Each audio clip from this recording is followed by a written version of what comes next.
got me like สวัสดีค่ะคุณวัดคะวันนี้มีฮอตซาวอะไรมาให้เราได้รู้จักกันคะ ก็เป็นลำโพง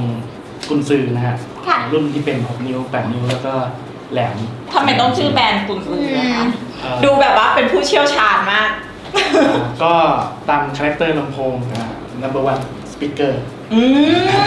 เพราะฉะนั้นคือคาแรคเตอร์เสียงของเขาเนี่ยจะเป็นยังไงคะจากแบรนด์นี้ จะเป็นแนว SQL นะฮะกับ SQ ก็คือ sound quality แล้วก็เสียงดังฟังเพราะนะฮะ ถ้าอย่างนั้นเราเริ่มเจาะกันทีละตัวเลยดีกว่าค่ะว่าทั้งเสียงดังและดี แล้วก็เสียงดังฟังเพราะ แล้วก็เสียงดีอย่างเดียวนั่งฟังนิ่งๆอย่างเดียวเนี่ยมีตัวไหนมาบ้างอันนี้เป็นรุ่นไหนคะ ตัวนี้จะเป็นรุ่น6นิ้วนะฮะ ค่ะ แม่เหล็ก25มิลนะฮะแนวเสียงก็จะเป็นทุ้มนุ่มลึกยกตัวอย่างก็จะเป็นเหมือนนักร้องพลพลหรือพี่เบิร์ดนะฮะจะทุ้มนุ่มเป็นผู้ชายอบอุ่น เสียงจะอบอุ่นนะฮะคนเสียงจะอบอุ่น ฟังแล้วเหมือนมีผู้ชายกอด แล้ววัสดุที่เขาใช้ทำนี่ใช้อะไรอะคะ ตัวนี้จะเป็น voice 28มิลนะฮะแล้วก็ตัวกระดาษก็จะเป็นกระดาษเคลือบสารกันเชื้อราอย่างดีนะฮะแล้วก็ตัวแม่เหล็กนี่จะเคลือบโครเมียมนะฮะ โอ้ สวยงาม สวยงามนะคะคุณผู้ชมดีไซน์ออกมาเป็นสีขาวด ครับ ค่ะ ำตัดกันอย่างลงตัว ครับผม แล้วก็ขาดไม่ได้เลยโลโก้ จะอยู่ด้านหน้า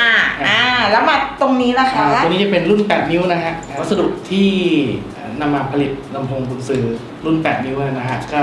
จะตัวกลวยเนี่ยจะผลิตจากกระดาษชนิดพิเศษนะฮะเลยทำให้บุคลิกของลำโพงเนี่ยจะเป็นแนว SQ คือโทนเสียงเนี่ยจะอุ่นๆอบอุ่นหน่อยนุ่มๆลึกๆแต่ว่าด้วยหน้าของลำโพงที่เป็นขนาด8นิ้วเนี่ยเลยเหมาะสำหรับติดตั้งในรถที่เป็นแนวเสียง SQL ก็คือเสียงดังฟังเพราะยืนฟังนอกรถระยะ3เมตร5เมตรแล้วก็ด้วย voice ของลำโพงรุ่นนี้จะเป็นอลูมิเนียมแล้วก็ลวดแบนจึงทำให้เสียงกลางเนี่ยกว้างและก็โปร่งเลยให้เหมาะอย่างยิ่งกับรถที่ติดตั้งลำโพงฟังแนวเสียง SQL ก็คือเสียงดังฟังเพราะที่บอกว่ากระดาษชนิดพิเศษนี่คือพิเศษยังไงอะคะคือมีเฉพาะของเราแบรนด์เดียวเท่านั้นเป็นของเราเองเลยหรือว่ายังไงนะใช่ครับก็คือจะกำหนดสเปคของตัวเนื้อกระดาษเนี่ยนะฮะเป็นความหนาของกระดาษเพื่อให้รองรับกับตัวไวท์อลูมิเนียมกับลวดแบนแสดงว่ากระดาษที่มาทำหน้าดอกเนี่ยถูกออกแบบมาเพื่อลำโพงตัวนี้โดยเฉพาะเพื่อให้สอดคล้องกับทุกๆส่วนของลำโพงตัวนี้ใช่ครับโอ้โหเลยทำให้บุคลิกคาแรคเตอร์ของลำโพงแนวเสียงเนี่ยจะเป็นลักษณะว่าเสียงดังฟังเพราะ SQL เป็น SQL ที่มีเอกลักษณ์เฉพาะของกุนซือด้วยใช่ครับโอ้โห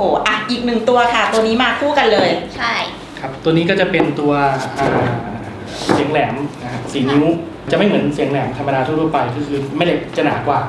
แล้วก็ตัวไว้ภายในเนี่ยจะมีการเคลือบด้วยสารแม่เหล็กเหลวนะฮะจะทำให้แนวเสียงเนี่ยจะเหมือนกับลำโพงซอฟต์โดมทั่วไปเล็กแต่ว่าจะทำให้เสียงเนี่ยแหลมจะพุ่งไกลแต่ว่าไม่บาดหูแนวเสียงจะเหมือนซอฟต์โดมเสียงเนี่ยฟุ้งฟิ้งกุ้งกิ้งนะฮะแต่ว่าสามารถฟังได้3เมตร5เมตรแต่ถ้าเราเอาแบบซอฟต์โดมมาเปิดดังๆเนี่ยมันจะขาดจะไหม้ตัวนี้ก็คือเหมาะสำหรับแนว SQL เลยดีและทนดีและทนอันนี้ดีและทนคุณผู้ชมขาโอ้โหเจ๋งจริงๆเลยนะคะพี่แป้งใช่แล้วค่ะครบถ้วนหมดแล้วสำหรับลำโพงของกุนซือโอ้โหพูดมาซักขนาดนี้แล้วคุณผู้ชมทางบ้านต้องสนใจกันแล้วแน่เลยค่ะจะสามารถติดต่อสอบถามได้ที่ไหนคะสามารถติดต่อสั่งซื้อหรือว่าติดตั้งได้ที่ตัวแทนจำหน่ายทีมกุนซือได้ทั่วประเทศนะฮะหรือว่าตามเบอร์โทรศัพท์ข้างล่างนี้ฮะจะเป็นเบอร์อาจารย์ตึงผู้ออกแบบแล้วก็ผลิตลำโพงกุนซือโอ้โหคุณผู้ชมได้คุยกับคนคิดเลยอ่ะสงสัยอะไรสอบถามได้เลยค่ะคุณผู้ชมวันนี้เลยค่ะยังไงวันนี้ก็ต้องขอบคุณคุณวัดมากๆเลยนะคะแต่คุณผู้ชมอย่าเพิ่งไปไหนนะคะพักแป๊บเดียวค่ะกุนซือ